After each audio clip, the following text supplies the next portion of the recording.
Deklarasi Komando Ulama Pemenangan Prabowo Sandi di Kuningan, Jakarta kemarin, Prabowo mengatakan siap memberikan keadilan dengan mendatangkan ulama Rizik Syihab ke Indonesia.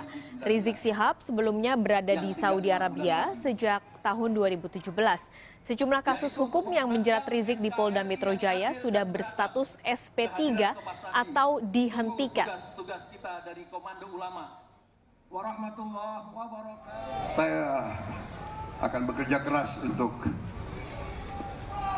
untuk beliau kembali. Insya Allah kalau saya presiden, saya jemput beliau ke sana.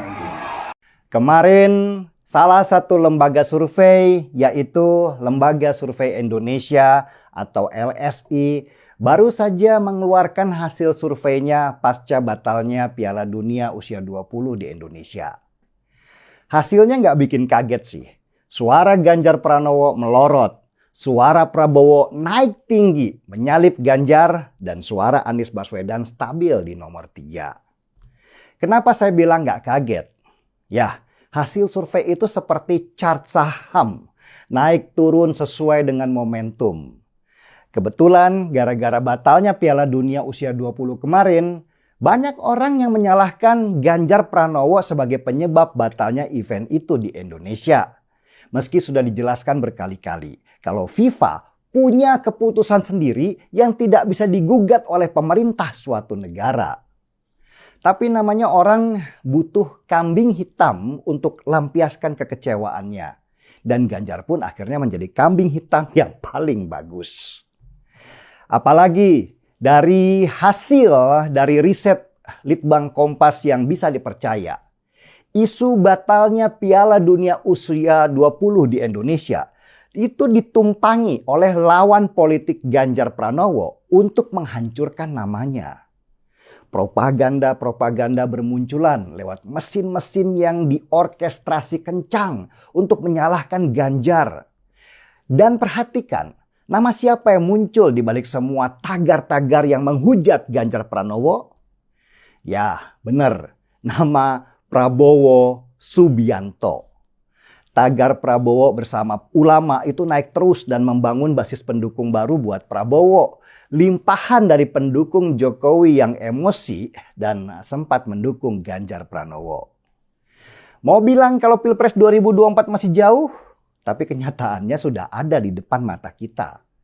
Pertarungan untuk menaikkan nama calon sudah semakin ketat dan momentum apapun akan dilakukan untuk menjatuhkan lawan politiknya. Memang kita sering melihat Prabowo dan Ganjar Pranowo itu berjalan bersama menunjukkan keagraban mereka berdua. Apalagi di tengah ada Presiden Jokowi sebagai kingmaker-nya. Tapi yang namanya kompetisi politik sah-sah saja menikam dari belakang untuk mendapatkan keuntungan besar. Saya bahkan dipepet oleh kawan saya sendiri dan ditanya, mending pilih Prabowo aja sebagai capresnya nanti. Ganjar sudah tersingkir dari pertarungan dan Prabowo adalah masa depan. Di sini saya berpikir ulang. Benarkah Prabowo itu adalah masa depan? Jejak digitalnya nggak begitu, kawan. Saya ingat banget karena selama 2 kali Pilpres saya itu berseberangan dengan Prabowo Subianto dan saya akrab banget dengan jejak-jejak hitam Prabowo di masa lampau. Yang pertama, tentu jangan dilupakan keterikatan Prabowo Subianto dengan keluarga Cendana. Prabowo adalah the rising star di keluarga Cendana dulu karena ia berasal dari keluarga yang berdarah biru dan menikah dengan salah satu anak perempuan Soeharto. Karena ambisinya yang sangat besar itulah dia terjatuh karena dianggap berkhianat kepada mertuanya Soeharto.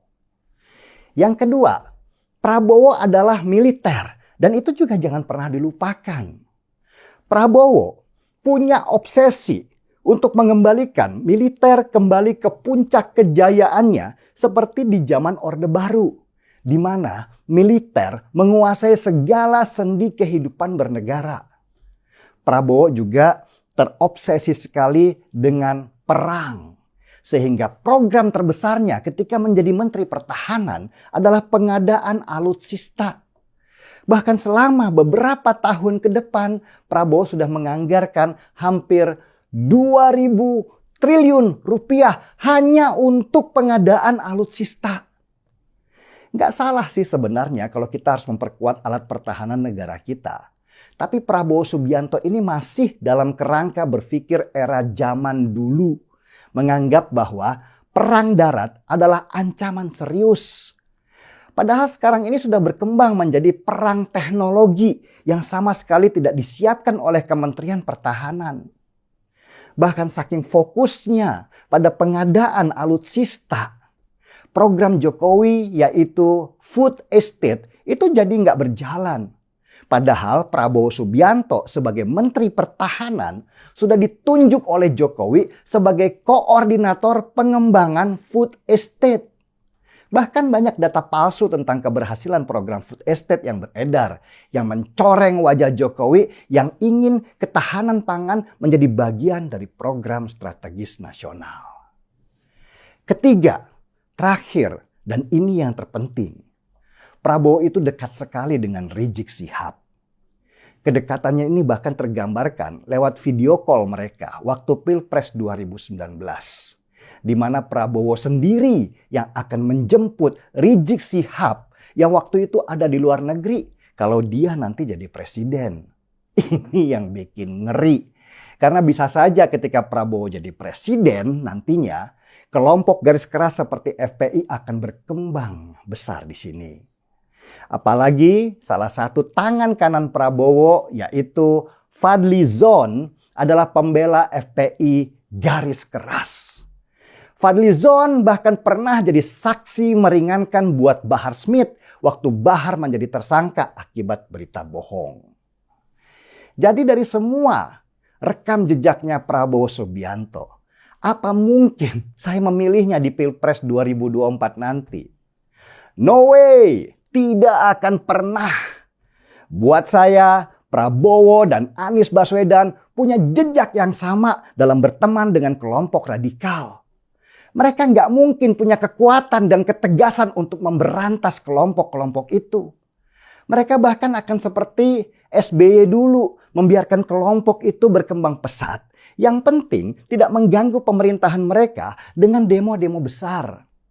Sulit saya membayangkan kalau benar kelak Prabowo Subianto berkuasa dengan segala kelemahannya terhadap kelompok-kelompok yang berbahaya itu. Tidak, saya tidak akan pernah memilih mereka yang rekam jejaknya pernah berkawan, berangkulan, berteman dengan kelompok radikal itu. Kelompok-kelompok itu di zaman Jokowi ini sudah habis dihajar dan jangan pernah diberi ruang lagi mereka untuk kembali. Saya yang akan maju paling depan dalam situasi begini ini. Percayalah, catat kata-kata saya ini.